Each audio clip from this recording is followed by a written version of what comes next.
siempre he creído en la libertad, en la independencia, en la pluralidad.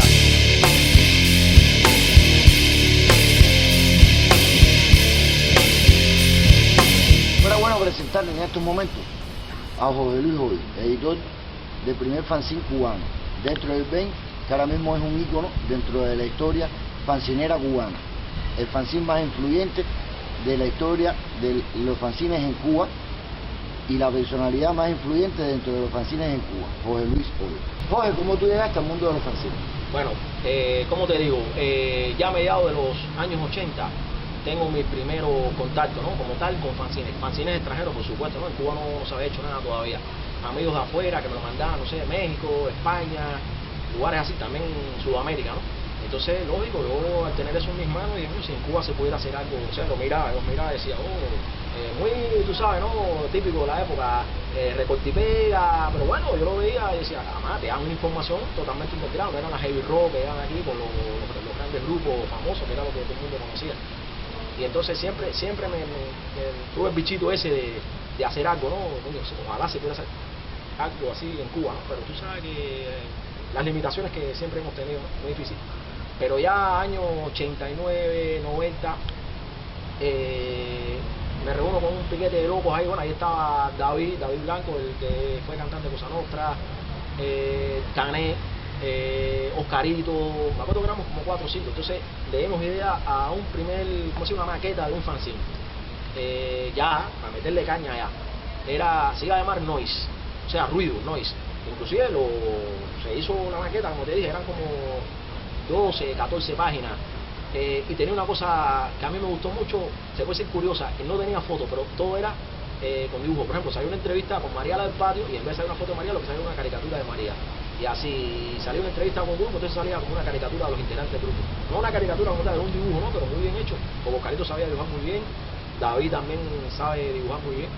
Y entonces ellos eran pero tú sabes, no encontramos una fotocopiadora, no encontramos un lugar donde poderlo imprimir, entonces se quedó la maqueta. Realmente no me acuerdo, yo no conservo la maqueta de eso, compadre, porque a mí me duele mucho, no, se perdió, no sé al final quién se quedó con ella, no sé si fue Davidcito o Cané, pero David, que es tremendo regado, y Cané, que era otro tremendo regado, entre los dos yo después les pregunté y ellos ni se acordaban dónde estaba eso, se perdió. Y una lástima, porque yo podía haberlo conservado, porque yo sí conservo las cosas, a mí sí me gusta conservar todo.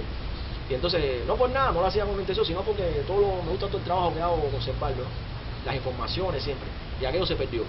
Bueno, entonces ya, te estoy hablando del año 90 como tal, entonces ya en el año 92, eso sí es 92, principios del 92 por ahí, mediados no, principios, marzo, abril, mayo, ya entonces le propongo a Cané la idea de ya como tal, yo tenía ya mucho material acumulado, mucha información, entonces él me dice, bueno, está bien, vamos a hacerlo. Yo no tenía muy buen gusto para emplanar, o sea, yo a la hora del emplane, de hacer la maquetación, yo era un poco, lo mío era más a lo pon, recorte y pega, pero a lo como que era, el trozo. ¿A qué hora veo que un collage de eso de los dadaístas? Ya tú sabes. Entonces, Cané sí tenía muy buen gusto para maquetar, porque Cané tenía estudios de diseño, era fotógrafo, cosas así, entonces sabía cómo emplanar bien las cosas. Entonces el trabajo de calle lo hacía yo, o sea, yo era el que salía, entrevistaba a los grupos, hacía los contactos, por ejemplo, con los piquetes de provincia, cosas así. Y entonces lo hicimos. Entonces lo del nombre fue una idea compartida porque teníamos dudas, vamos a llamarlo así, vamos a llamarlo asado, rock cubano, rock no sé qué cosa, y nombres mientras más brutales, más estrambóticos, tú sabes, ¿no? La época, tienes que situarte en el contexto, ¿no? La época, año 92, el death metal estaba en pleno auge aquí en Cuba, la furia, brutal, tú sabes. También tú eres una persona mucho más joven. También tú eres una persona mucho más joven. Por supuesto, por eso te digo, estamos hablando de 20 años ya que se van a cumplir, quítame 20 años menos.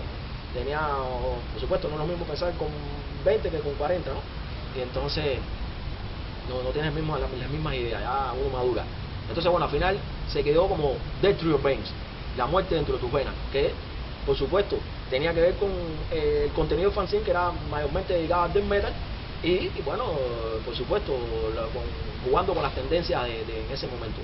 Entonces, bueno, ya te dije, el fanzine también yo era el que tenía el contacto para la fotocopia. O sea, ya te dije, Cané más bien era el trabajo en la casa, yo lo mío era el trabajo en la calle.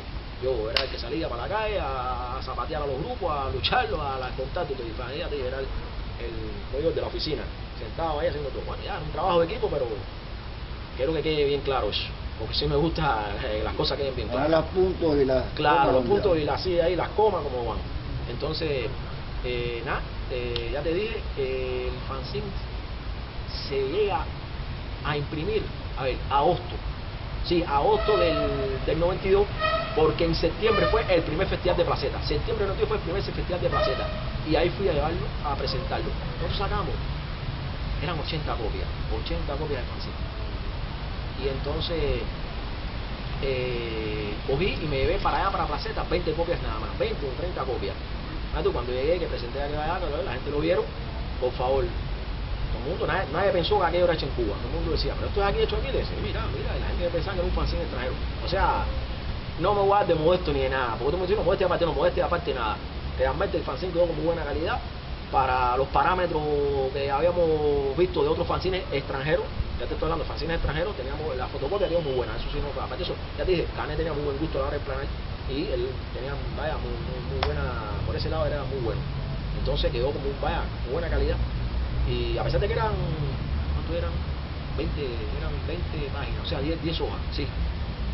Y ya tú sabes, aquello fue un bombazo.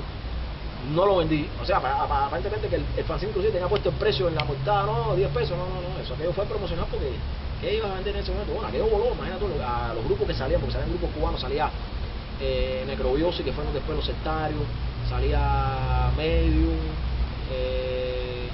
bueno, creo que salía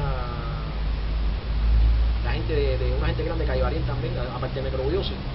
Bueno, salían ahí, entonces, bueno, a los grupos le dimos sus copias, y ya, eso es el primer Dentro del Ben, eso fue en el año 92. En ese primer número de Dentro del Ben, ¿ya tú incluyes bandas exteriores o ese primer número era dedicado solamente a la escena cubana? No, al revés, el 80% era de metal internacional y solo un 20% bandas cubanas. ¿Por qué? Precisamente porque teníamos muy poco contacto con las bandas cubanas, no por nada, sino como ha pasado otras veces a lo largo de todos estos años. A veces tú le quedas atrás a los grupos y los grupos se demoran en darte la información, le escribimos a grupos de provincia y no habían llegado la contesta a ellos todavía. Ya te dije, o sea, publicamos Necrobiosis y Medium de Santa Clara. Y de aquí de La Habana publicamos 2 o 3 grupos más, o sea, creo que Delirium Tremens, estoy haciendo memoria, ¿no? Delirium Tremens, que después eran los Celos, que después se llamaron Celos, que era una onda, un death green industrial más o menos ahí, que es una onda con muy buena calidad, pero que duró muy poco tiempo, cosas así. Pero ya te dije, el 80% era metal internacional. ¿Recuerdas cuál fue la primera banda internacional que contestó a tu llamado? Imagínate tú. A nosotros nos contestaron muy buenas bandas, pero no, que va, no te puedo dar esa entrevista, no te la puedo responder porque fueron muchas, realmente a nosotros nos contestaron bastantes bandas y lo mismo bandas súper desconocidas underground que bandas famosas. No, mira, Claro Phil, cuando me sacaron el primer disco nos contestaron, Claro Phil, que no lo creas. El primer baterista que tuvieron, que después cuando me contestó me dijo, oye, ya no estoy en la banda, pero de todas maneras te contesto en la entrevista, como era Claro Phil, eso no lo pudimos publicar. Paradise también, estoy hablando de bandas reconocidas, Paradise, cosas así, pero el 99% eran bandas underground, desconocidas. Obstáculos que tú encontraste para realizar ese primer. Imagínate tú, obstáculos de aquella época, mejor tú, periodo especial en pleno apogeo, empezaba año 92, ¿qué te puedes imaginar? Ya tú sabes, no había papel, no había fotocopiador, pero al final lo pude hacer increíble, saqué las 80 copias, que aquello era como decir, sacar 8000 copias hoy en día, vaya, que tú sabes que no había nada en ningún lado, pero bueno, lo pude sacar. Entonces, trabajo millones. El trabajo de hacerlo, o sea, en planes, maquetación, armar el fanzine, no es un trabajo, porque eso lo hacía Canet en su casa. El lío fue ese, lograr donde me lo imprimieran, o sea, tocando puertas por aquí, haciendo gestiones por allá, molestando a fulano. Entonces, al lograrlo, para lograrlo, fue en un lugar ahí que, bueno, pude molestar a una persona que realmente fue una molestia, vaya, pero me lo hizo y quedó bien conmigo y el fanzine salió increíble. Déjame decirte rápido, aportarte una cosa, a pesar de que estábamos en pleno periodo especial, empezando año 92, que estaba aquello en candela, vaya, si yo comparo con los tiempos actuales, me fue más fácil sacarlo, ese primer número, en aquel momento, que muchas veces hoy en día, después me pasó con el punto G, que me metí meses y meses para lograr sacar un número del punto G, y ese creo que en 15 días fue lo más que se me demoró que me lograran editar el fanzine. Ese primer número de Dentro del 20 se hizo con la técnica conocida como corte y pega. Corte y pega. Así mismo. ¿Ustedes tenían alguna experiencia anterior? ¿Alguno de ustedes había trabajado de manera profesional como periodista? O sea, todo fue mi espíritu, salió de una manera muy natural. Así mismo, muy espontánea, muy natural. Por lo menos yo no tenía experiencia de ningún tipo. Mi experiencia era los fanzines que había leído de afuera. Y yo dije, si esto lo hacen la gente de afuera, aquí también se puede hacer. Ahora, el que pudiera tener algún tipo de experiencia sí era Canet. Canet sí, yo sé que, ya te dije, él tiraba fotografía, él tenía nociones de diseño, él sí, yo no tenía nada, ningún conocimiento, ninguna previo, por lo menos previo no tenía nada. Así que ya te dije, todo más bien, como te dije, el diseño, el buen gusto, la presentación, todo eso sí es mérito de Canet. Lo mío, te dije, lo mío fueron las entrevistas, el trabajo de calle. ¿Qué expectativas tú tenías con aquel primer número? Yo realmente te digo, si yo he hecho a echar, como digo, la máquina del tiempo para atrás, rebobinar el casete para atrás, no, compadre, no, yo nunca me imaginé que aquello iba a tener la importancia que después tuvo, ¿no? Uno hace las cosas de bomba, ¿no? De corazón, uno lo hace pensando que en un futuro te van a dar medalla, te van a dar reconocimiento, nada de eso, por lo menos yo en el caso mío, nunca pensé en eso. Yo dije, no, hay que hacer algo. La escena cubana tiene que estar a la par de la de afuera, o sea, tenemos millones de limitaciones, sabemos que el gobierno, las instituciones nunca va a reconocer a los grupos rojos, por lo menos, te estoy hablando del año 92, ya hoy en día hay un pequeño reconocimiento que es bueno, ¿no? Que sea así, pero tratando, tienes que situarte en el contexto histórico, ¿no? Año 92, olvídate de eso, el rock and roll era aquí peor que la pandemia, ¿no? Así que, entonces, ¿qué dije yo? Vamos a hacer algo que por lo menos de qué hablar en la calle. Precisamente lo hizo con esa intención, ¿no? Que las instituciones vieran que se hacía algo, que desde el underground, desde la sombra, desde la oscuridad, los rockeros hacían cosas que podían, o sea, tener tanta calidad como una publicación oficial sin tener el apoyo oficial. ¿Cuál fue el grupo de trabajo tuyo en ese primer número de Dentro del 20? ¿Quiénes fueron las personas que se vieron involucradas en Dentro del 20? Cuando te digo involucradas, me refiero a todo el que en un momento determinado a lo mejor tú le publicaste algún artículo ahí, o todo fue trabajo tuyo personal y de Canet, lo que es la parte de artística. Exactamente, éramos nosotros todos involucrados, o sea, ya te dije, el trabajo de calle, salir a entrevistar a los grupos, correr, llamar, la correspondencia, llamar por teléfono, correspondencia, todo era yo, y Canet ya era en su casa ahí maqueteando y emplanando, ya era eso, nosotros dos. Ya en el segundo número 6 colaboraciones. Satisfacciones y sinsabores que tienes de ese primer número. Chico, creo que sin sabores casi ninguno, pero satisfacciones sí tuve mucho porque es muy rico, ¿no? Ver que, en primer lugar, ver tu trabajo terminado, o sea, que ya materializado ahí ya en tus manos, una cosa que era prácticamente imposible, ¿no? Por lo menos de soñar, tú decías, ¿no? Entonces, una cosa imposible, o sea, tú lo puedes ver el máster hecho, pero de ahí a lograr imprimirlo, y más con las condiciones tan difíciles que había en la época, hoy en día es difícil igual, pero más allá atrás, imagínate, aquí hablar de eso. Eso ya es historia pasada, pero el que la vivió sabe cómo estaba el picheo en aquella época.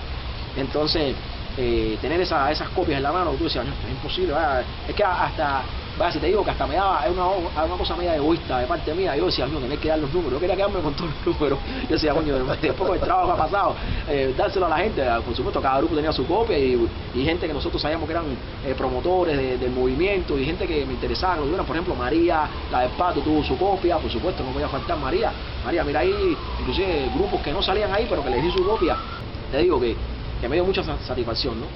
Verlo terminado, verlo que la gente lo tenía en la mano, o que además, que eran 80 copias, yo quisiera que hubieran sido 8000 para que todo el mundo tuviera su copia, porque a veces porque yo iba a otros lugares, a otros presentes me decían, oye, ¿qué volá con el fanzine? No hay otro, y no, compadre, ya aquello se acabó ya, imagínate. Bueno que quede claro, aquí en esta entrevista que se te está haciendo, que ese primer número de Dentro del 20 es un número icónico y es un número de colección, que muy contadas personas, que muy contadas personas tienen ese número. De hecho, sí, yo soy un admirador y seguidor de siempre de tu carrera y yo no tengo ese número. Podría sacar a la mejor algún día una copia porque todavía conservo un máster. En ese primer trabajo, como es lógico, tú eres una persona que estás empezando y entonces me imagino que tuviste muchos tropezones, sobre todo aquí en Cuba, que no se te llegó a tomar en serio todo lo que a lo mejor pensaron que era serio lo que tú estabas haciendo. A lo mejor la gente te veía a ti como, yo que te quiero hacer esto, entonces a lo mejor no te tomaban tan en serio como ya hoy en día, ¿no? Y entonces cuéntanos algo de esos primeros encontronazos con las bandas, sobre todo en ese primer tiempito. Bueno, con las bandas, déjame hacerte primero una anécdota y después pasamos de la banda. El actor Carlos, uno de él que era actor de la televisión, Carlos Núñez, algo eso, que él falleció hace 2 o 3 años atrás, un blanco, el alto, canoso. Él trabajó mucho en telenovelas y eso. Él era padrastro de Canet. Y Canet le dice, mira, esto lo hacemos, o sea, Canet le dice, mira esto, mira esta revista. Él era de la Unidad, mira tú, toda esta gente son de la Unidad, ¿no? Y me empezaba eso, mira acá, y esto lo hacen en Cuba. El tipo decía, no, y Canet le decía, esto lo hacemos entre yo y el amigo este. Y el tipo no quería creer. O sea, porque él decía, cojones, sin Unidad, no hacen esta revista como esta, o sea, sí, sacan Revolución y Cultura, esto, pero lógico, una revista oficial con todos los medios, con todo el apoyo institucional, ¿no? Entonces decía, pero esto es hecho, sí, esto es en fotocopia y recorté y tipo decía, coño, pero coño, qué bien está eso. Y así me pasó con 2 o 3 gente, lo llevamos a la Juventud Nacional, Somos Vida, y la gente de la Juventud Nacional cogieron hasta miedo, pues, coño, si esta gente pueden hacer esto sin recursos, por favor, si le dan recursos, tú sabes, ¿no? El miedo siempre latente que hay, claro. Y más viniendo de instituciones políticas. Bueno, ¿para qué? Entonces, la gente de la juventud no querían crear que vengan y ¿cómo hicieron esto? ¿Y quién lo hace? ¿Y dónde lo hicieron? Tú sabes, no, tranquilo, como le dije yo cuando aquello estaba, ya creo que ya no estaba Roberto Robaina, estaba Vicky y Gisela, que era la ideológica. Y, hey, esto, ¿y dónde tú hiciste esto? Y yo le dije, ¿me puedes guardar un secreto? Y yo, sí, le dije, no te lo puedo decir. Y entonces, así mismo se lo dije, entonces, no, pero tú te das cuenta cuando miras los ojos, el miedo diciendo, pero esto lo hacemos, y esto lo hacemos porque lo vemos en la calle, bro. Así mismo. Si sabes guardar los secretos, no te lo puedo decir dónde lo hago. Así de sencillo. Claro. Entonces te dije, los grupos es verdad. No, para tú veas, probablemente hoy en día los grupos toman menos en serio los fanzines que en aquella época. No sé, y no es por... Yo nunca digo que todo tiempo pasado fue mejor. Tú sabes que siempre está la gente que son un poco de más edad, siempre dice, no, porque en la época mía, yo no, al contrario, siempre opino que todo tiempo futuro debe ser mejor. Y cada época tiene su... Claro, aparte, exactamente. Toda época tiene su gente, sus personas, sus características, tienes que ubicarte en el contexto, bueno, por ahí para la dialéctica, etcétera, esto la mejor metatranca esa, bueno. En aquella época los grupos, a mí me parece que hoy en día con el lío esto de las nuevas tecnologías de información, que todo es más fácil, tú haces así un iPhone, un teléfono, una computadora, cualquiera tiene eso, y ahora la información es más fácil y más de conseguir. En aquella época parece que como era tan difícil hacerse de una revista, tener una foto, algo, entonces la gente te tomaba más en serio.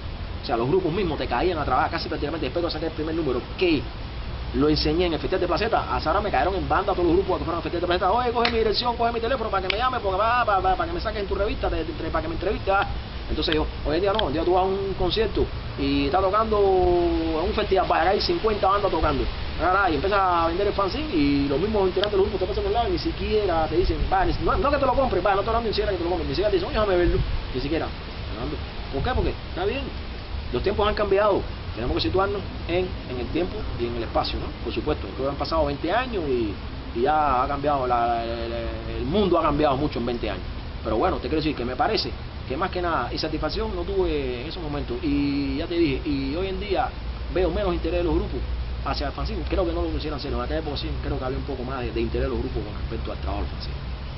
¿Qué cambiarías a la vista ahora de 20 años? ¿Qué tú crees que tú hubieras podido cambiar dentro de ese primer número, dentro del 20, para que hubiera quedado mejor de lo que quedó? Creo que casi no cambiaría nada, porque creo que así como salió está bien. Sí me hubiera gustado incluir más grupos cubanos, porque ya te dije, tenía 80% de bandas, claro, eso también funcionó como un gancho, ¿no? Lógico, aquí no se recibían revistas, eran muy pocas las informaciones que se recibían, algunas error de vez en cuando, alguna Metajammer una vez al año, algún postercito, entonces, lógico, al incluir a todas esas bandas que estaban en el momento, en pleno apogeo, Deck, Obituary, Masacre, Grave, que están en el bombo, partiendo la liga en ese momento, eso funcionó como un gancho, pero ya te dije, sería lo único, haber incluido más bandas cubanas. Yo creo que la gran parte de los fanzineros a través de la isla y a través de la historia, ya no tanto en estos momentos actuales que están corriendo por lo mismo que tú estabas refiriéndote en tu comentario, que de las nuevas tecnologías y el acceso a la información es mucho más fácil hoy en día, ¿no? Pero bueno, yo creo que aquellos primeros pioneros fanzineros que estuvieron incursionando dentro de eso los que pudieron y los que no pudieron llegar a su trabajo a total hecho, yo pienso que más que entre otras cosas, ¿no?, los motivó mucho El problema es que en aquellos momentos era muy difícil aquí en Cuba conseguir una grabación de un grupo extranjero, conseguir información. Cuba era un país donde eso era una cosa como muy elitista, conseguir música era muy difícil. Entonces yo creo que eso ayudó a impulsar el movimiento. ¿Tú crees que tenga razón esa afirmación que yo te estoy diciendo? Por supuesto, creo que tienes un gran por ciento de razón ahí, lógico. Ese fue mi caso, ¿no? Al no haber en Cuba publicaciones oficiales que hablaran del tema de rock, al ser tan difícil conseguir música, al ser tan difícil conseguir todo con respecto a la música rock, a nuestra música, o sea, a la que amamos, a la que queremos, yo me vi reflejado en esos fanzines o vi reflejado el movimiento cubano de rock en esos fanzines que me llegaban del extranjero y decía, coño, aquí hay que hacer algo así. ¿Por qué no se puede hacer algo así en Cuba? No lo hacen las instituciones, no es interés de las instituciones hacerlo, porque no les interesa y nunca les va a interesar. Vamos a hacerlo nosotros, ¿por qué no podemos? Y mira, se pudo hacer. Ya una vez terminado el trabajo, o sea, ya el fanzine terminado, como tal, o por lo menos maquetado, ¿te acercaste a alguna institución a buscar ayuda, a ofrecerle tu proyecto, a brindar tu idea a alguna institución para que te financiara o para que por lo menos de alguna manera te ayudara? Mira, por lo menos de parte mía, nunca ha sido mi intención acercarme a ninguna institución. No creo en ninguna institución, en ninguna. ¿Por qué? Porque las instituciones te manipulan, te prometen cosas que después no cumplen contigo, o te prometen para después engancharte, tenerte cogido por los cojones. Te ayudé, pero tienes que hacer esto que estás haciendo. Nunca he querido, siempre he querido en la libertad, en la independencia, en la pluralidad. ¿Me entiendes? Conmigo puede colaborar quien quiera, pero menos instituciones oficiales. ¿Por qué? Porque desde el primer momento efectivamente se planteó la posibilidad. Cané, a ti, el padrastro era de la UNEA. Oye, ¿qué tú crees de la UNEA? Le dije, la UNEA, le dije, bueno, habla si tú quieres. Efectivamente, no, como siempre, no hay presupuesto, porque cuando ven aquello hay miedo, porque no se está hablando de nada, se está hablando de música, no se está hablando de más nada, pero siempre hay miedo latente, no sé. Entonces, desde el primer momento, mi intención nunca fue trabajar con instituciones. Yo tengo por ese lado un espíritu punk. Los punk siempre han sido muy rebeldes, muy contestatarios, eso va conmigo. Me gusta el metal también, pero siempre he sido más punk que metalero. Y entonces, aunque no tenga cresta, olvídate eso, para eso no hace falta el que se la de punk, que como digo yo, y yo tengo cresta, yo digo muchísimo exactamente, música punk. Exactamente, así mismo. Hay muchos que se dejan la cresta y se ponen a la mierda del gobierno. Y no, si trabajan de esa forma, mejor que no compren tanto gel y se apunten en el bombo ahí en la embajada. ¿Ya? Sí, porque si es así, si vamos por ese camino, entonces, por la vía fácil. Entonces, ya te dije, nunca he querido las instituciones. Sí se acercaron gente, coño, te puedo ayudar, pero todo era bla, bla, bla. Aparte de que también estaban en una época muy difícil también. O sea, había gente que a lo mejor nos pueden ayudar monetariamente. O sea, bueno, ¿cuánto cuesta la tirada? Yo te puedo ayudar, pero después todo se queda en palabras, las palabras se las lleva el viento, tú sabes, bla, bla, bla, bla, bla, bla, papelitos hablan, pero nada. Entonces, por eso siempre dije, yo esto lo hago, esto lo asumo yo con mis propios medios. Entonces, siempre he creído en la independencia. Yo soy independiente. La palabra independiente tiene una connotación muy problemática aquí en Cuba, pero yo sí lo digo públicamente, además lo he dicho en reuniones de la HS, del Ministerio de Cultura. Yo soy independiente, mi fanzine es independiente y siempre voy a ser independiente. ¿Por qué? Porque a mí no me paga ninguna institución, ni política, ni comercial, ni embajadas extranjeras, ni personas del extranjero, ni cubanos tampoco. Lo pago de mi bolsillo, por eso yo soy independiente. Yo sí soy independiente. Yo no dependo de nadie, ni de afuera ni de adentro. No quiero apoyo ni patrocinio ni de nadie de afuera ni de nadie de Cuba. Entonces, yo sigo por mi camino. Yo, como dicen los PON, do it yourself, hazlo tú mismo. Yo lo hago yo mismo. Así que, olvídate eso. Las instituciones conmigo están jodidas. Yo creo que eso es una característica bien generalizada y bien enraizada en el movimiento fancinero, no solo cubano, sino a nivel mundial.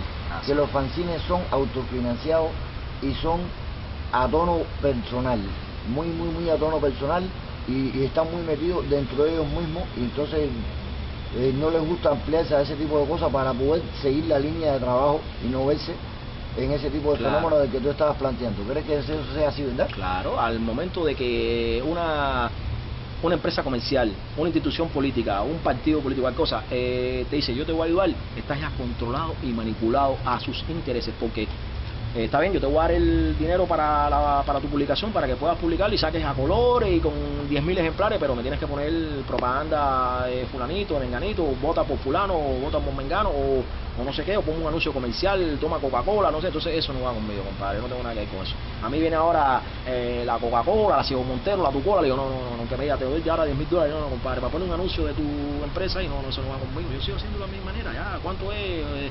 Saco nada más 200, 300 copias, las saco, pero sin compromiso con nadie, porque publico lo que me sale a mí de mis cojones. Entonces no me tengo que poner lo que, porque esa es la otra, te dicen, no, pero tienes que poner esto y lenguaje políticamente correcto, y no, eso no va conmigo.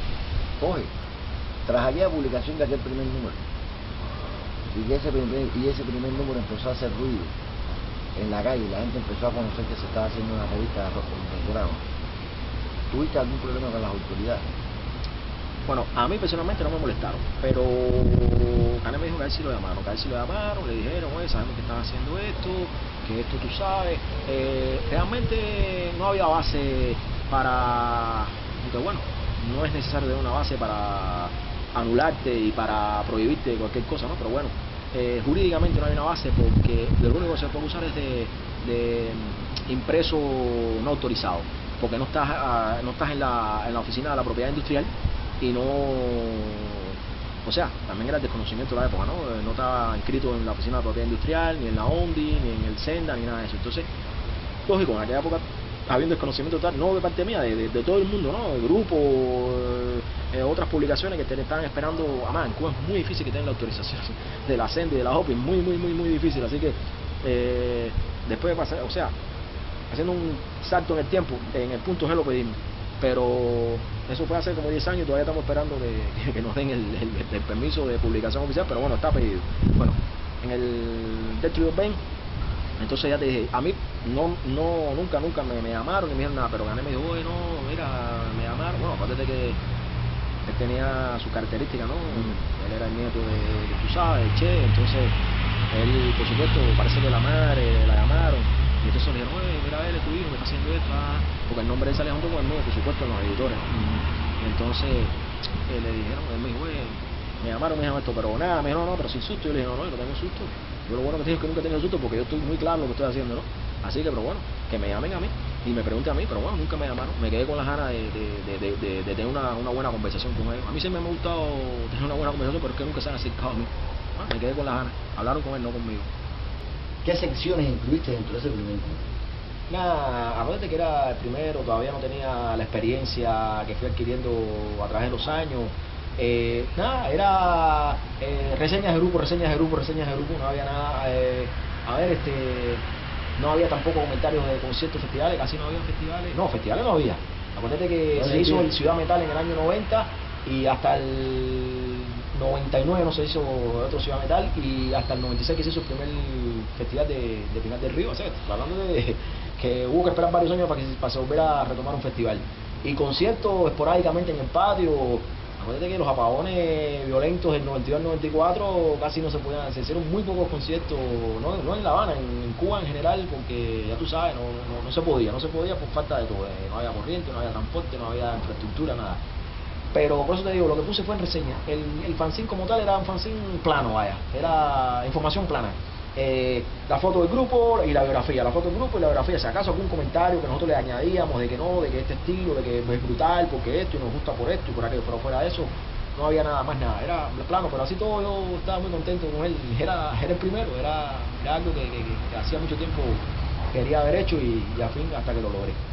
Y dentro de la escena underground, ¿hacia qué línea extrema del metal estaba dirigido ese primer Detroit Ben? Bueno,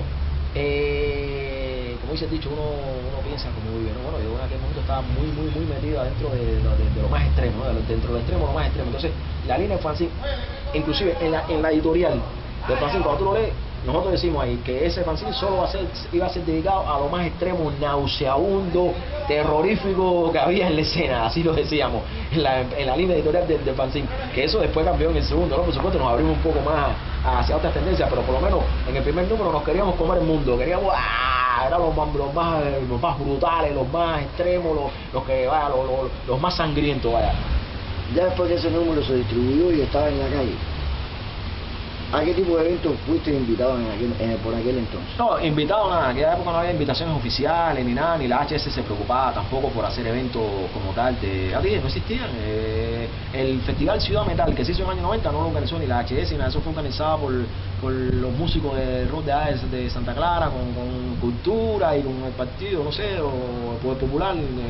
O sea, enamoraron a esas instituciones, a esos organismos para que los apoyaran con el festival, pero fuera de eso nada.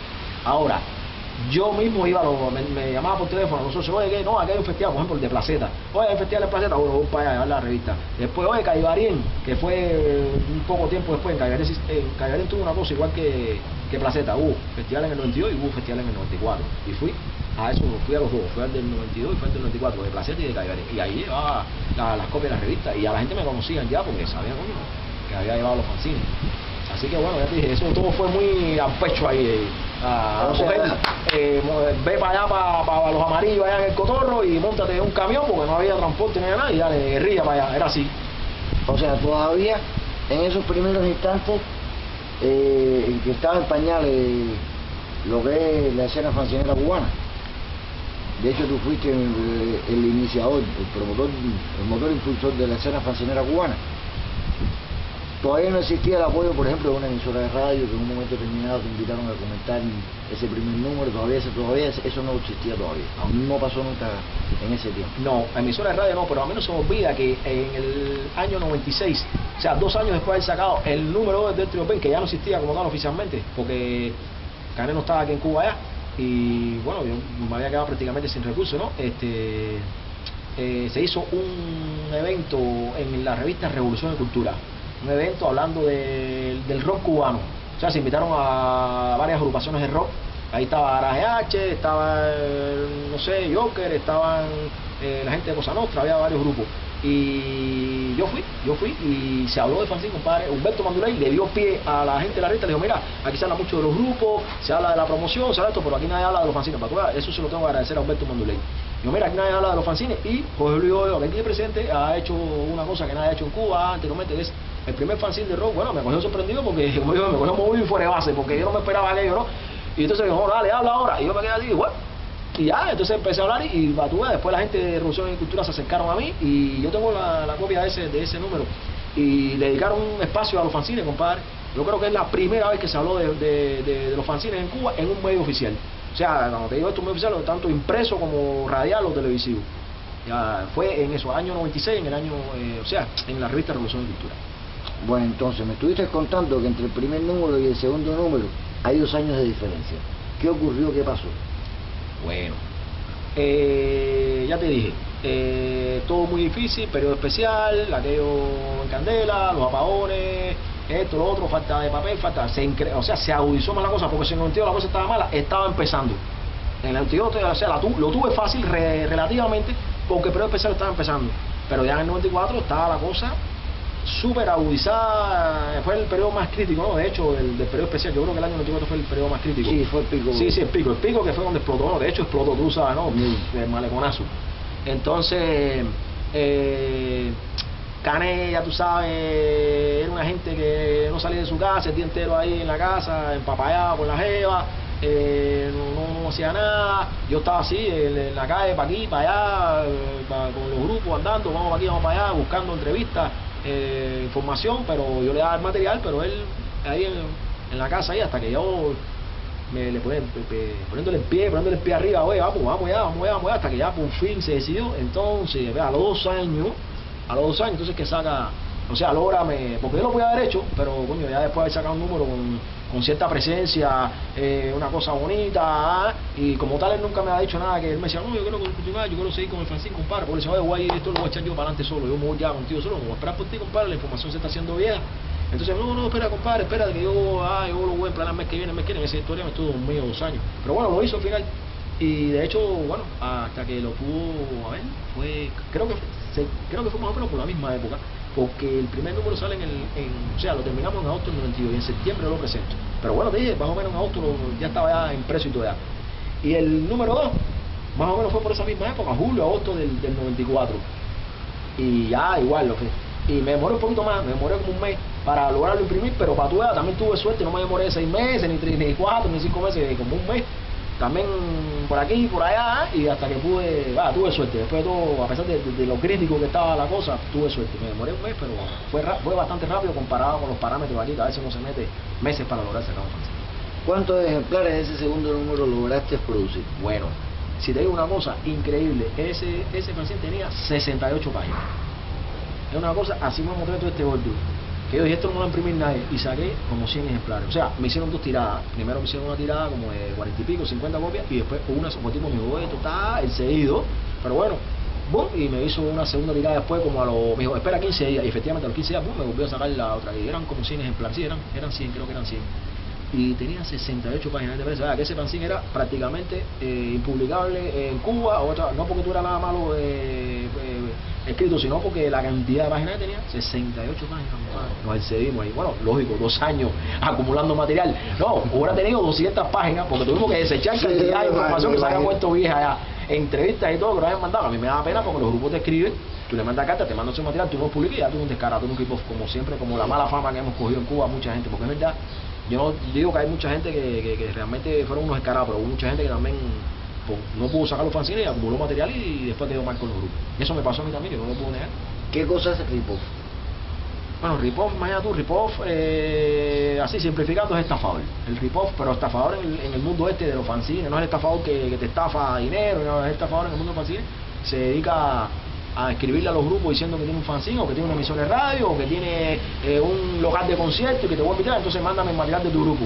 Y entonces los grupos confiados, ya los grupos no confían tanto ya, pero bueno, hace 15, 20 años atrás los grupos parece que eran un poco más confiados, estaba también empezando el underground, también el espíritu ese del underground, que era más abierto, la gente era más sana, no sé, ya te dije, el mundo ha cambiado mucho. Y entonces, confiadamente te enviaban el material, te enviaban, no sé, casetes, en aquella época eran casetes. Ya después, cuando vino el disco, había grupos que mandaban hasta los pullovers, los ticheros los mandaban la biografía del grupo, flyer, fotos, la grabación. Entonces, paquete promocional. Exactamente. Sí, no, el paquete promocional lo incluía todo. Había grupos que nada más mandaban el demo solo, había grupos que mandaban el demo con la biografía, así eso depende, pero bueno, había grupos que te mandaban el paquete completo. Que era, ¿no? Por supuesto, era lo que todo el mundo quería, tener todo el paquete. Y hubo gente aquí que se forró con eso, hubo gente que acabó, que se hicieron de cientos y cientos de grabaciones y nunca hicieron una puta página. Y hubo gente que da realmente, o sea, hay 3 categorías. El que lo hizo, de verdad, el que logró sacar el fanzine con mucho trabajo y logró sacarlo y ya. Malo o bueno, pero lo sacó. Está el que realmente llegó a maquetar y a emplanar los fanzines y tenía tremendas intenciones, tremendos deseos de hacerlo, pero no pudo hacerlo porque no tenía recursos, no logró encontrar un lugar donde imprimir, no tenía material, no tenía tinta, no tenía dinero, etcétera, millones de dificultades. Y está el descarado, que ese sí es el verdadero rip-off, que sí, como te digo, se forró y de material de todo tipo y nunca hizo ni con lo hizo solamente con el simple hecho de hacerse de material underground de gratis, y hizo quedar muy mal a mucha gente aquí en Cuba de la escena. Ya entrando en el tema de este segundo número de Dentro del País, ¿qué cambios sustanciales ocurrieron de un número a otro? Muy importante eso. No, el cambio sí fue bastante, yo creo que fue brutal. No brutal, pero sí se notaba. Mira, en el primer número nos queremos comer el mundo, la brutalidad, la sangre, la violencia, no, lo más extremo, no. Ya en el segundo número nos abrimos más el diapasón, ya incluimos grupos de punk, grupos alternativos, manteníamos los grupos, la prioridad era los grupos de death metal, o sea, la línea de metalera era la prioridad porque el fanzine se seguía llamando Death Through the Veins. Por supuesto, primaban los grupos de death metal, pero nos abrimos al campo y a los grupos cubanos. Ahí incluimos muchas bandas cubanas porque dijimos, si no apoyamos nuestra escena, ¿quién cojones nos va a apoyar? Claro, lo mío primero, y entonces ahí sí están grupos, ya dije, grupos punk, grupos estaba Detenidos, Rotura, Cosa Nostra, Symphony of Doom, y por supuesto grupos de metal, estaba Madness, que es lo que el embrión de lo que después sería Agonizer, Deformity, todos de bandas cubanas, entonces eran bandas cubanas, Cello, que eran los antiguos de Little Tremen, bueno. Había bandas de las villas, estaba una entrevista con Necrobiosis, que eran después los sectarios, estaba Medium, bueno, Destrozer, la gente de allá de Holguín, que bueno, Alexander, que después hizo Mephisto, Bueno, te dije, y por supuesto, ya te dije, y de las bandas extranjeras había bandas alternativas también. O sea, no solamente nos abrimos un poco más el diapasón y nos gustó y ya en la editorial lo especificamos para que la gente no se viera confundida. Como en la primera editorial fuimos demasiados extremos, demasiado brutales, explicamos que no, que era necesario, que el fanzine no se encasillara, que no cayera en una línea rígida, que queríamos abrirnos hacia todos los estilos de rock, precisamente para apoyar el movimiento, que de todas maneras era un underground igual. Al final, aunque fueras pop, aunque fueras alternativo, sigue siendo un underground. Apelando a tu memoria y más que nada a tus archivos personales, ¿pudieras hacerme un retrato sobre la escena fancinera entre el año 94 y 2000? Mira, después que sale el segundo número del Death to Your Veins, Frampton, el de Sectarium, saca el Dissection en el 93, no sé, mediados o finales del 93. O sea, ese sería el segundo, por orden cronológico, sería el segundo fanzine que salió. Entonces, Manuel Santín en Pinar del Río saca el primer número de Ilusión en diciembre del 94. Déjame ver porque estoy mirando aquí unos apuntes que tengo.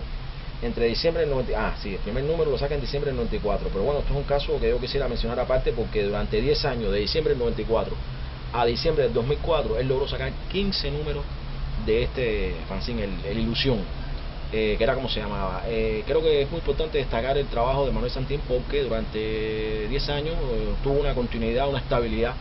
Bueno, logró sacar 15 números, pero aparte de eso fue el primer fanzine cubano que llegó al número 15, o sea, sacar 15 copias, 15 números. A ver, después tenemos en la isla tenemos al jabao Rafael Cabrales, que sacó el Anti-Sign. El primer número lo sacan en el 94 también, 94, y el segundo número lo sacan en el 96. A ver, tenemos a Evilness de Alexander Jorge Parra en Oquín. Ese lo saca, el primer número lo saca en enero del 95. Logró sacar tres números.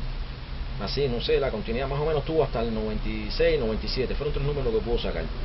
Después tenemos, a ver, Rotten Raven en Trinidad. Un solo número, por desgracia, porque era un fanzine muy a mí me gustaba mucho porque era muy ocurrente, tenía cosas muy cómicas. O sea, tocaban la escena cubana, pero era todo arte gráfico, era todo dibujos, caricaturas de Fabián Sotolongo. Y bueno, los textos eran de Daimel, que está hoy en día en el grupo Arrabio, Daimel, Michel el Gordo. A ver qué más tenemos por aquí. Tenemos La Plaga en Cruces y en Fuego. O sea, el Rotten Raven, el de Trinidad, nada más logró sacar un solo número. La Plaga en Cruces y en Fuego de Juan Raúl Fernández. 2 números, año 98, 99. A Todo Rock. Esto es un fanzine de Eglish Floyd, el Floyd o el William Pérez. Nosotros decíamos Floyd, ¿no? Que él es de Camagüey pero vivía aquí en Ciudad Habana. Sacó un solo número en el año 98, porque bueno, después él se fue para Estados Unidos, él emigró para Estados Unidos, A Todo Rock en el año 98. Campo Minado en Bayamo en el 99 sacaron 2 números. Campo Minado era como una newsletter, era pequeño, tenía 4 o 6 páginas, pero bueno, todo muy bien ordenado, muy maquetado. El primer número lo sacaron a colores, copias a colores. La Cruzada en Pinar del Río, mira, ese está en 2 números, en el año 98-99. La Cruzada en Pinar del Río, que tenía muy buena calidad este fanzine. A ver, ya te dije La Plaga en Cienfuegos, en Design, en Evilness, en Oquín. Ya, esos son así, te estoy diciendo hasta el año 99. Así que el Suffering de Joure Merino en Oquín también, pero bueno, los primeros números de Suffering son de finales de los 90, 98, 99, porque este fanzine duró hasta el año 2003. Suffering, y junto con el Suffering era dedicado nada más a la escena brutal, o sea, el brutal deck, todo lo más extremo. Y paralelamente al Suffering, él sacaba un fanzine de formato más pequeño, o sea, en formato A5, que se llamaba Arroz con Frijoles, que era dedicado a la escena cubana totalmente. Este fanzine era dedicado totalmente, creo que era muy válido, ¿no? Porque también, más o menos por eso, a principios de los años 2000 dejó de existir. O sea, paralelamente los dos fanzines surgieron y paralelamente dejaron de publicar, por lógico, por la dificultad. Pero bueno, estos son hasta el año 2000. Hasta el año 2000, porque ponemos en el mismo año 2000 sale el Real Sin, que también es una newsletter que salió en Bayamo. Real Sin, nada más sacó 1 o 2 copias nada más. O sea, 1 o 2 números, no copias. El Real Sin, en octubre de 2000 es el primer número del Real Sin. Ya después en el 2001 saca, bueno, como te dije, hasta el año 2000, sintetizando, estos serían los fanzines que salieron, o sea, un número, dos números, tres números. Te sinteticé más o menos hasta el año 2000 los fanzines que lograron salir, o sea, los que tuvieron que sea un solo número, pero bueno, lograron salir, aunque sea un solo número. Bueno, ahora los intentos valederos que yo vi con mis propios ojos, no es que, bueno, me dijeron. Por ejemplo, el Inhuman de Santa Clara, hecho por Yuri y Chris Lyman, años 95, primer número, y después creo que en el 96, 97 fue el segundo. Yo vi las maquetas, los vi todo, emplanado todo, pero no pudieron, por desgracia, lograr, los mandaron para afuera, pero aparentemente los estafaron, nunca les enviaron las copias. El Crushing Machine de Batui, el primer bajista de Aonizer, también tuve la maqueta en mis manos. No sé, después que se fue a Aonizer parece que él se desentendió completamente de la escena, no quiso saber nada y no quiso sacar las copias, inclusive yo se las pedí para sacarle copia, no me lo quiso dar. Dissection, el número 2 de Franto. Da la casualidad que cuando ya lo tenía terminado, maquetado, eso era un fanzine que era una monstruosidad, tenía como 80 páginas, vaya, pues, si lo hubiera podido sacar, no sé en dónde lo hubiera podido imprimir porque eran demasiadas páginas, pero bueno, por desgracia ocurrió más o menos en la época que ocurrió la muerte de Franto, y o sea, él terminó la maqueta y al poco tiempo ocurre la muerte, o sea, no se pudo llevar de hecho a término, ¿no? Estaba, bueno, el Indechado, que también tenía su maqueta hecha, pero tampoco, por desgracia, como sabemos todos, las dificultades, los problemas para conseguir una fotocopiadora, no pudieron hacer nada. Aunque después sacaron el recinto funeral, que era como una newsletter, que más o menos para que la gente viera que se había hecho un trabajo. La historia real, que lo hizo Fabián Sotolongo de Trinidad, que había hecho el Rotten Raven, el diseñador de Rotten Raven, sacó la historia real. Yo tengo la maqueta de ese fanzine, lo tengo, ese sí, pero tampoco pudo imprimirlo, entonces me entregó la maqueta. Yo la tengo y bueno, algún día trataremos de sacarle algunas copias cuando podamos. Así, déjame ver, compadre. Bueno, en Holguín, Omar B, antes de hacer el Turbulencia, sacó un intento que se llamaba Subtledeck, pero no pudo llevarlo a término. A ver. No sé, mira, en Pinar del Río también se sacó una newsletter que se llamaba Odium, pero nomás sacaron un solo número en el año 98. Esto fue junto con La Cruzada.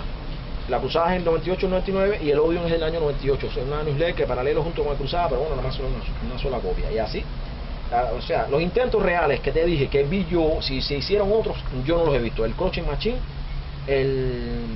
como te dije, el Inhuman, el Indechado, la historia real. Ya, no tengo así, no me acuerdo ahora, puede ser que haya visto alguno más, pero no me acuerdo ahora. Esos son, resumiendo, hasta el año 2000, los fanzines que lograron salir y los intentos que se hicieron. ¿Qué estuviste haciendo entre el año 94 y 2003, que tú dejó de existir dentro del BEN y empiezas Punto G? En ese espacio de tiempo, ¿qué pasó que no pudiste hacer una newsletter? ¿O qué pasó en ese tiempo? ¿Qué estuviste haciendo? Bueno, imagínate tú, estuve bastante ocupado, no creas que no perdí mi tiempo. Lógico, al yo dejar oficialmente, o sea, de hacer el fanzine, ya tú sabes, Cané se fue para afuera, me quedé yo solo con mucho material acumulado para uno o dos números más, pero imagínate, no me vi así de pronto con una gente que me ayudara, ¿no? Porque ya te dije, yo emplanar no sabía emplanar, no sabía maquetar. Entonces hubo varias gente que se acercaron a mí y quisieron trabajar conmigo, pero al final todo era bla bla bla. Sí, vamos, coño, yo quiero colaborar contigo, vamos a trabajar juntos, pero al final todo se diluía. ¿Qué hice? Para no perder tiempo y que ese material se echara a perder, bueno, empecé a colaborar con estas gente que te mencioné anteriormente, o sea, el Ibornes, el Ilusión. Mira, con Santín colaboré mucho con ellos, lógico, la gente me escribía y me pedían materiales para su fanzine, porque por ejemplo fotos, direcciones, geografía, etcétera, entrevistas. Entonces, antes que eso se perdiera, por ejemplo, a Libones de Alexander le mandé entrevistas, con Santín colaboré mucho en fotos, artículos, bueno, con el Dissection también, Dissection de Franto también colaboré mucho. O sea, no perdí tiempo realmente, vaya, por lo menos hasta el año 2000 estuve bastante ocupado en lo que es el tema de los fanzines. Ya a partir ya del año 2001, entonces que de nuevo, o sea, siempre tuve el aquello de volver a hacer de nuevo un fanzine. O sea, nunca deseché la idea, ¿no? Siempre tuve el aquello de que tenía que volver en algún momento a hacer un fanzine. Ya en el año 2001, vaya, no 2000, 2001 como tal,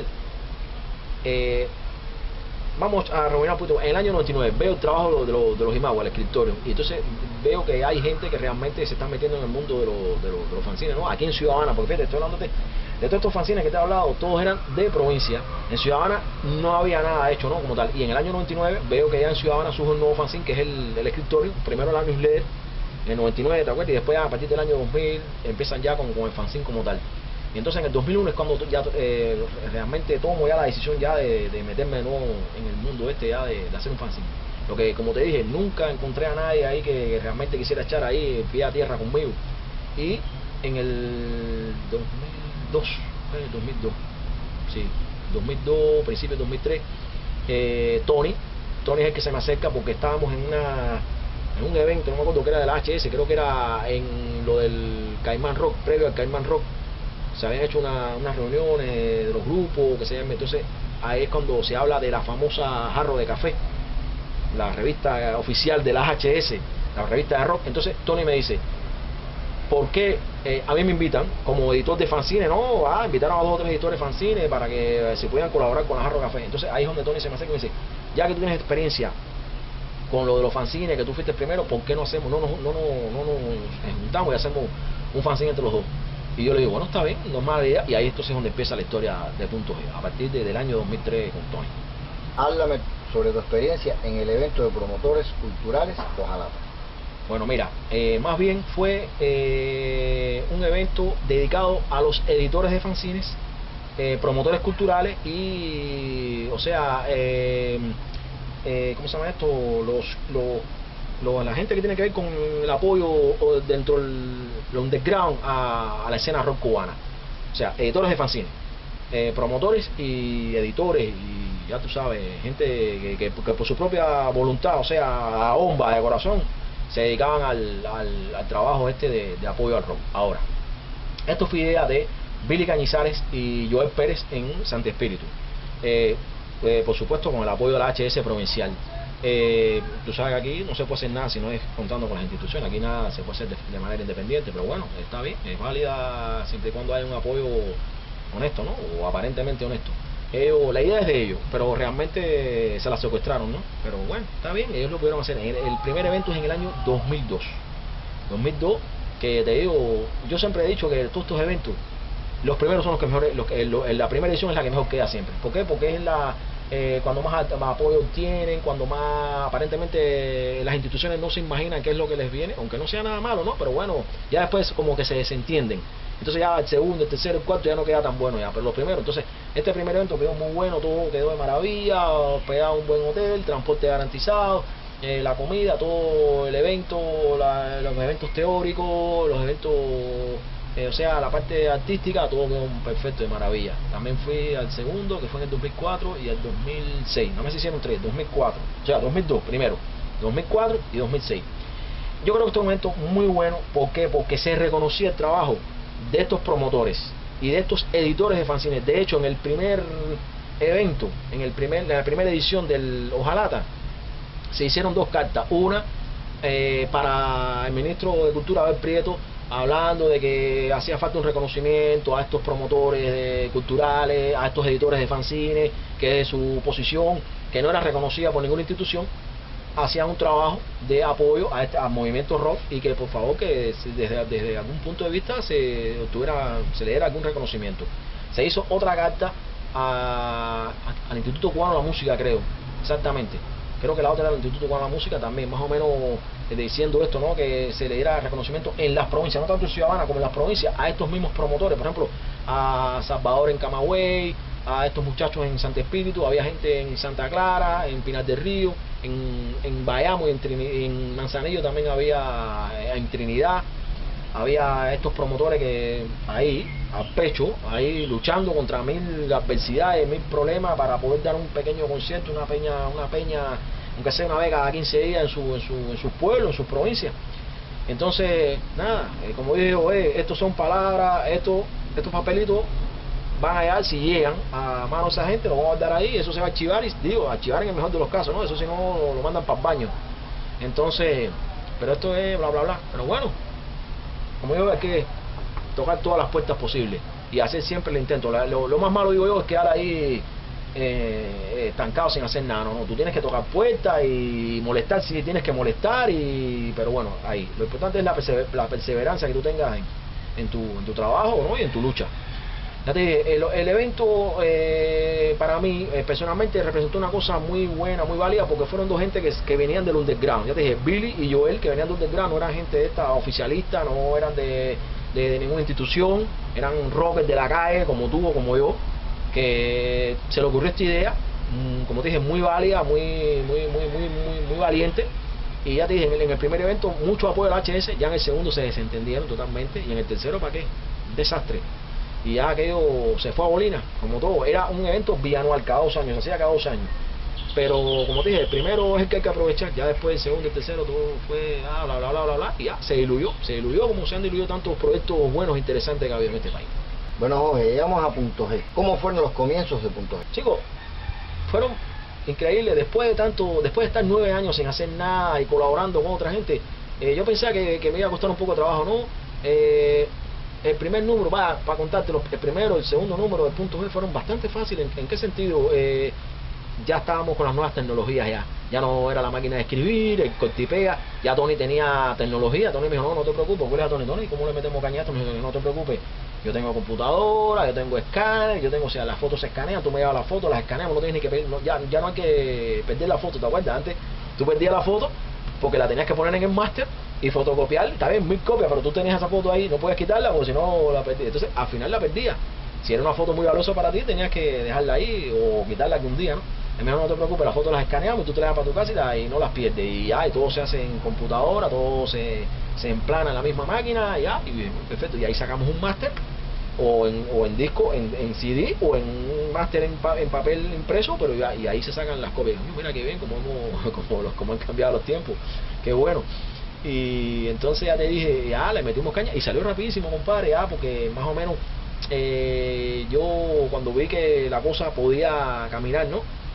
Me puse a lleno en función de eso, vaya, que no había perdido el brío ese. A lo mejor uno piensa, no, ya con 9 años más viejo, ¿no? Ya no es lo mismo, no, al contrario, le metí con el mismo brío que había empezado el Death Trio 20. Bueno, mandé una pila de entrevistas para una pila de lado, aproveché también que había ido a 2 o 3 provincias en festivales, conciertos, y di varias entrevistas. Me acuerdo que todas en las villas, fui creo que a Caibarín, fue un festival de Caibarín, algo de eso, un evento, no sé, y aproveché y entrevisté a Escoria, a la gente de Olimpo le mandé una entrevista por correo, aquí en La Habana 2 o 3 gente que hice los artículos, bueno. Entonces, ¿qué fue la idea de nosotros desde el primer momento? No centrarnos solo en un fanzine, o sea, la línea editorial, no centrarlo solo en un fanzine que fuera entrevista, reseñas, biografía, no. Queríamos, por ejemplo, un poco medio que influenciado por el Santín de Pinar del Río, La Ilusión. A mí lo que hacía el Santín siempre me gustó. O sea, yo siempre quise hacer un fanzine como ese, un fanzine que abarcara, fuera lo más abarcador posible. O sea, todo el espectro del underground, del rock y también el mainstream, ¿por qué no? No me iba a centrar solo en el underground, porque todo el mundo piensa, no, en el underground, no, el mainstream también, ¿por qué no? Y entonces, cine, literatura, poesía, arte, lo que sea, todo lo que tuviera que ver con la estética del rock, porque no solo es la música, la gente piensa, no, el rock, no música, no, el rock abarca todo tipo dentro de las artes, todos los artes, el cine, la poesía, la música, todo. Entonces eso es lo que quisimos el primer momento, abarcarlo. Bueno, de hecho, el primer Punto G fue un impacto en la escena cubana, y a lo mejor está mal que lo diga yo, pero fue así, fue un impacto porque rompió con todo, porque ya te dije, los fanzines cubanos tenían una cosa, o sea, hasta ese momento, ¿no?, que habían surgido, éramos o muy paternalistas, todo era muy bonito, todo era maravilloso, todos los grupos cubanos estaban fuera de liga, no había grupo malo, todos los demos sonaban perfectos, y el lenguaje era muy cuidadoso, muy un poco, bueno, había que, para quedar bien, políticamente correcto. No, nosotros rompimos con todos esos esquemas. Nosotros entramos cortando cabeza de entrada, sin paternalismo. Al que había que criticar, lo criticamos. Ya, esto suena mal porque suena mal, y este grupo está mal por esto y por esto y por esto. Y hasta malas palabras, que hasta ese momento en ningún fanzine cubano todo el mundo se cuidaba de eso. Nosotros, malas palabras, porque eso es lo que hablamos nosotros, ese es nuestro lenguaje, y por ahí. Y entonces ya dije, muy importante, donde lo imprimimos, nos hicieron una portada de cartulina. Cartulina la íbamos a hacer en cuatricromía, y nos costaba un precio que nosotros podíamos pagar, pero por problemas de, tú sabes, de que a veces pasan esto, lo otro, bueno, nos salió nada más en 2 colores, pero no importa, en amarillo y negro, pero salió, o sea, amarillo, blanco y negro, pero bueno, dos colores, como dicen ellos, porque el blanco creo que no se cuenta porque es el color de fondo. Pero bueno, cartulina, dos colores, vaya que rompimos. Aquello fue un impacto tanto visual como estético, como de contenido, todo, como decíamos nosotros, esto tiene lenguaje de adulto, violencia y sexo. Al que no le guste bien, al que no también. Y entonces por eso te digo, creo que representó el punto G, por lo menos la salida del punto G en sus inicios fue una cosa muy que rompió con todo. ¿Cuántos números más o menos sacaron de aquellos primeros números? 12 números logramos sacar. Sacábamos un promedio de 500 ejemplares por cada tirada, sí, eran 500 ejemplares, logramos siempre, o sea, lo que nos daba papá, porque como te dije en una pregunta anterior que me hiciste, que si teníamos patrocinio de alguien, no, ya te dije que yo siempre he creído en la independencia. Háblame del permiso que pediste para poder sacar Punto G como una revista oficial. Eso fue como en el 2005, porque nosotros siempre tratamos de estar adelante, ¿no? En todo, por lo menos desde el momento que salió la revista siempre tratamos de estar por lo menos un paso adelante de los demás fanzines. Siempre nos preocupamos por eso. Nosotros sabemos que aquí en Cuba hay una ley de publicaciones, que hay que pedir un permiso para los impresos. O sea, si tú vas a hacer una publicación impresa, tienes que pedir un permiso que se pide en la OPI, en la Oficina Cubana de la Propiedad Industrial. Tony fue, pidió el permiso, realmente al final eso más bien es como una cosa simbólica, porque en Cuba todo el mundo sabe que todo lo que es el proceso editorial está controlado por el Estado. Aquí nadie puede editar una revista en un periódico independiente. Todo tiene que ser por el Estado. Pero de todas maneras te dan el permiso, o sea, tú lo pides, no es que te lo den, te dan el permiso y ellos te dan un número, nos dieron un número, bueno, usted tiene el número tal. Para dentro de un tiempo nosotros lo avisamos, pagas una tarifa, creo que son 250 pesos, para los 250 pesos inscribes el nombre de la revista, el logotipo sí lo tiene, y en qué soporte va a ser publicado. Nosotros, bueno, tú pides soporte digital, soporte en tela, soporte en papel, todo eso, ¿no? Tú en todo lo que va a salir. Lo inscribes, pagas la tarifa esa que te piden, como impuesto por el número, y entonces espera. Está hablando del año 2005, ¿no verdad? Estamos en el 2011.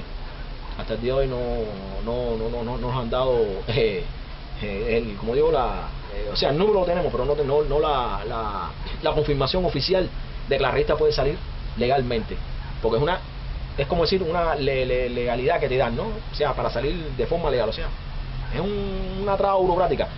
Por supuesto, yo sé que nunca nos lo van a dar, porque ya te dije, todo lo controla el Estado. Pero eso no nos preocupa, porque al final, cualquier cosa, si me vienen a tocar la puerta, le digo, no, yo pedí el permiso de esto hace 6 años ya, y mira, no me lo han dado, así que ahí está, no me preocupa. Así están todos los fanzines en Cuba, nadie tiene permiso para publicar, pero si no es así, ¿cómo lo hacemos?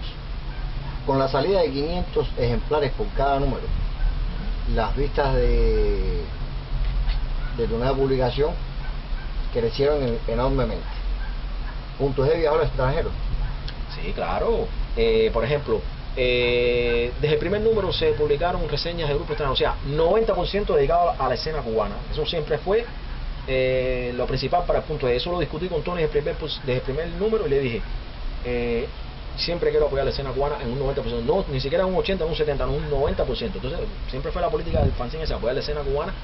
Vaya, no un 100%, porque al final no podíamos vincularnos totalmente a la escena internacional, porque siempre había que tener algún gancho, ¿no? Porque lógico, nos hemos dado que el público cubano todavía es un poco reacio, ¿no?, a consumir cosas que sean totalmente nacionales. Pero bueno, ya gracias a los fanzines, se ha logrado que la gente se preocupe más por la escena cubana.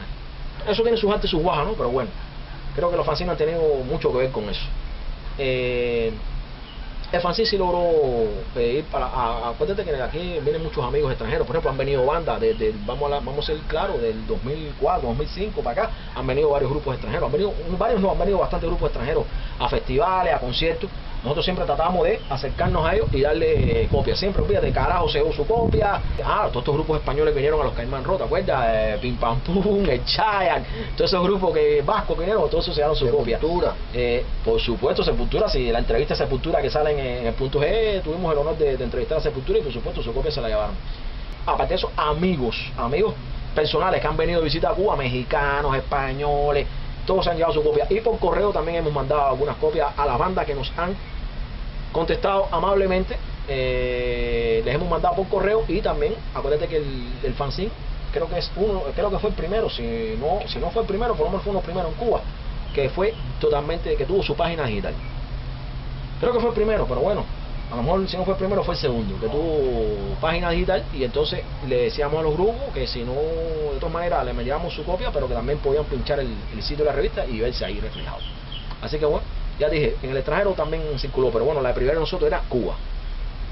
Oye, Punto G, como mismo tú dijiste, es un fanzine que incluyó diferentes vertientes que para un público bien cerrado como es el público rock and rollero, a lo mejor a ellos les resultó incómodo encontrarse allí bandas como Moneda Dura, alguna otra banda de esta índole que tú, como editor de tu fanzine, creíste que debían ocupar un espacio ahí. ¿Cómo fue la reacción de las personas cuando se tropezaron esto? Imagínate tú, ¿qué te voy a imaginar tú? La balacera fue, ya tú sabes, tremenda. Ese público rockero que tú dices que es un poco radical, yo no creo que sea tan radical. Yo creo que en el público rock hay de todo. Lo que pasa es que el público visible cubano que va a los conciertos es el metalero, ¿no? Es 90% metalero. Entonces siempre han pecado o por lo menos se han puesto la bandera de extremistas, radicales, ¿no? Entonces yo no creo que se traigan así, ¿no? Pero es verdad que no es menos cierto. Ya te dije que desde el primer número, el punto G siempre fue un fanzine que buscó la polémica. Además, fue la intención, o sea, fue hecho el profeso, ¿no? Siempre quisimos eso. ¿Y por qué pusimos Moneda Dura en el primer número, Buena Onda en el segundo número? Porque yo quería dar las opiniones de ellos también. Yo creo que es válido, ¿no? No, espérate, eso no es nada. Yo por poco entrevisto a Manolito Simonet y a Pedrito de los Bam Bam para el punto de. Lo que pasa es que se me escaparon por milímetros. Total, pero yo iba a entrevistarlo, oye, preguntarle su opinión sobre la escena rockera. No, como que no. Lo que pasa es que eso no lo sabe nadie, pero a mí por milímetros se me escaparon ellos. Inclusive los llegué a confrontar y dije, no, mira, me hace falta hacer una tienda. Me dijo, bueno, ahora no, pero porque creo que cuando hablé con Manolito y se iba de gira para afuera. Y Pedrito creo que iba también para una provincia, o sea, Manolito iba para afuera y Pedrito estaba también comprometido, mi coño, pero cuando venga, me llama, te conmigo, imagínate, el tiempo pasa y no puedo estarle cayendo atrás, esos son personajes. Y entonces, eso es lo que nadie sabe, pero te digo que, porque yo creo que es importante conocer la opinión de esa gente. Yo creo que Moneda Dura, o sea, Nacido Lugo, uno lo ve en ese pedestal que está subido, entonces dicen, este tipo no, pero es que lo ve rock and roll de verdad. Entonces yo lo conozco no ahora, lo conozco cuando cantaba en el grupo este que estaba antes de estar en Moneda Dura, ¿cómo se llamaba? Que era un grupo alternativo de rock, y entonces yo lo vi ahí cantando fricón, pero bueno, era otra época. Ya después Moneda Dura ya por supuesto cambió totalmente todo el panorama. Con Buena Onda fue igual. Humberto lo conocía también de hace un tiempo atrás, y Humberto sí es más rocker todavía. Humberto, el bajista, el director de Buena Onda, Humberto sí es más rock, ese se consume rock and roll cantidad, pero uno lo ve tocando canzoncita para jevita de 15 años y dice, estos tipos son unos pijos, no. Bueno, a lo mejor los músicos que estaban en el grupo son unos pijos, pero él como tal, que fue el que yo entrevisté, yo te digo que Humberto es rocker, y no de ahora, rocker viejo.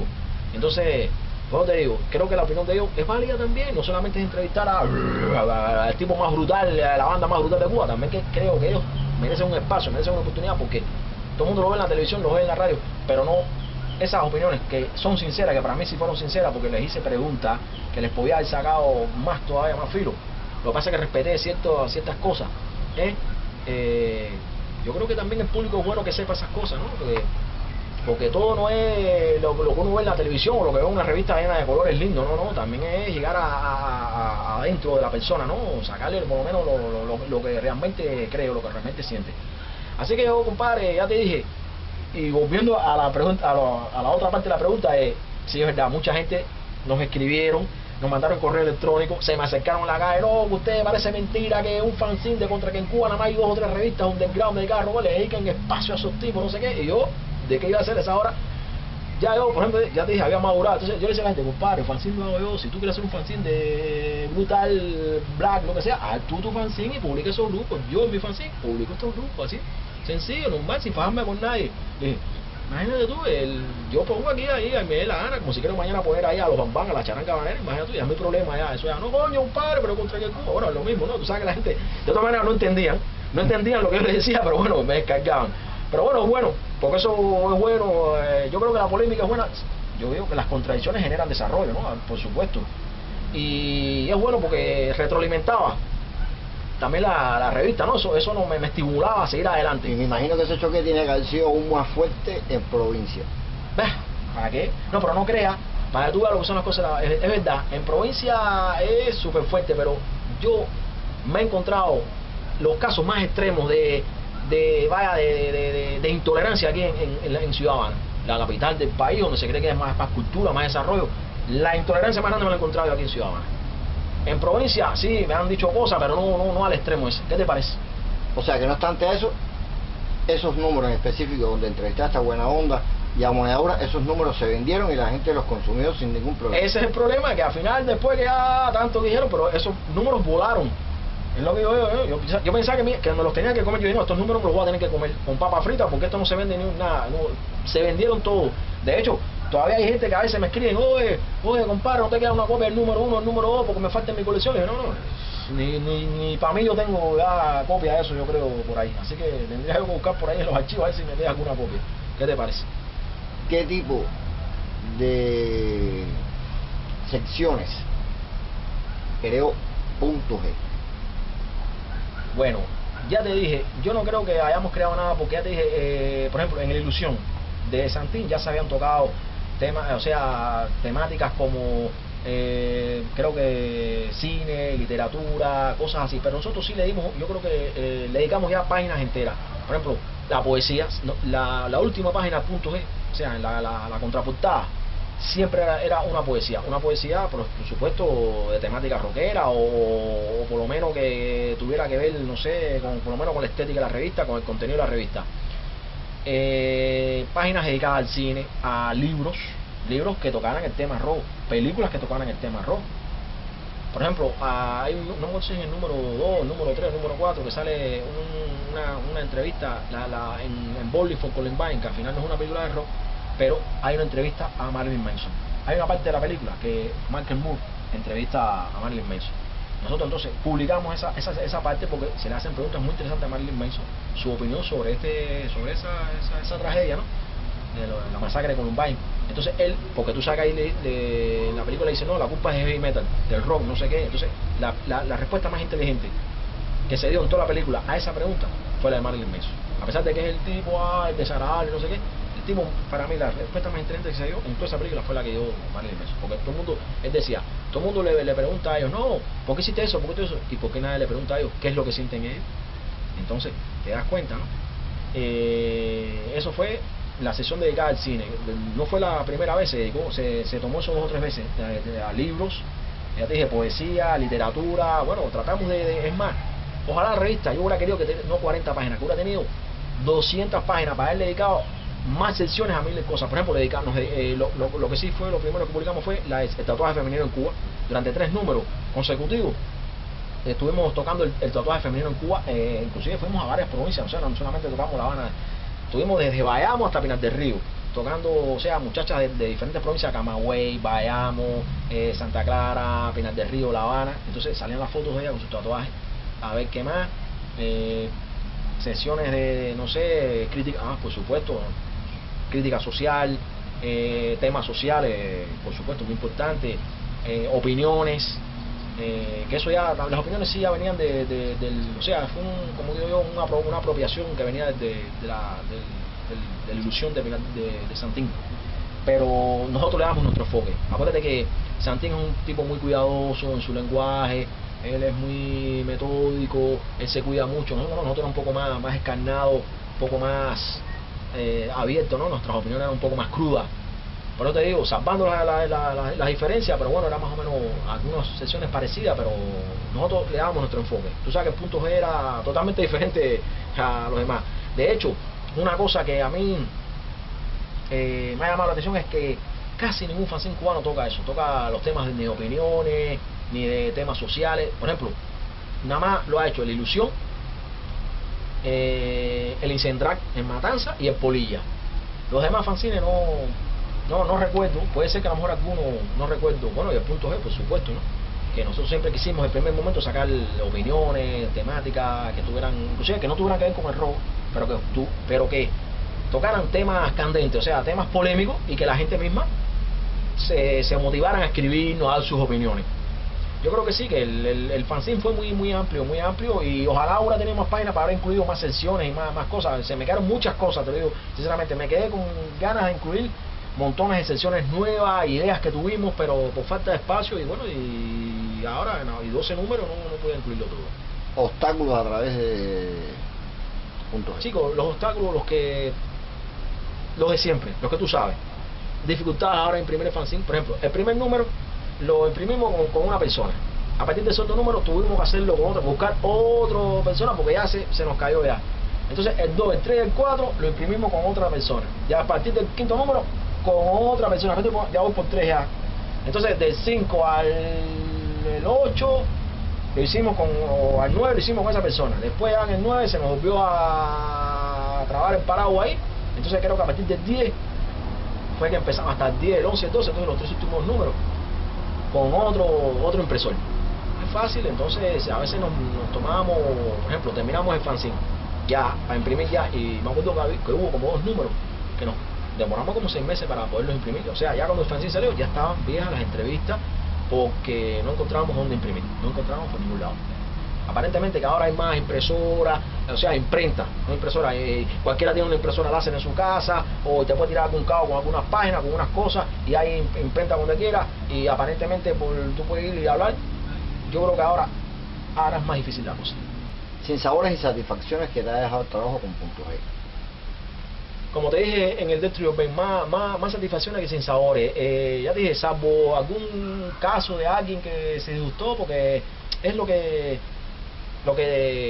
te quería contestar en una pregunta que me hiciste sobre si había tenido problemas con los grupos, alguien se había molestado. Siempre hay alguien que se moleste. La crítica, ya te dije, fuimos muy paternalistas al principio, todos los fanzines cubanos. El punto G, romper con eso y empezar a hacer crítica negativa a los grupos, mucha gente se molestaron. Por H por B, pero yo creo que la crítica, sea buena o sea mala, es crítica. Tienes que aceptarla. Si tú eres realmente tan profesional, si los grupos de Cuba son realmente tan profesionales, deben aceptar la crítica. No querer entonces fajarse con todo el mundo los piñazos, porque este escribió más de mí, le voy a caer arriba. No, acepta la crítica, sea fuera así es igual. Entonces, después si quieres venir a hablar conmigo, bueno, nos sentamos y hablamos. Pero a la fuerza nada se resuelve, porque acuérdate que la violencia genera violencia. Esto es un problema de acción y reacción. Y entonces no puedes obtener nada a las malas, ni con la violencia. Yo creo que hablando las personas llegan a un entendimiento. De todas maneras, mi posición no va a cambiar. Yo siempre voy a seguir haciendo, si te vas a hacer una crítica y tengo que volverte a hacer, te la vuelvo a hacer, ¿no? ¿Verdad?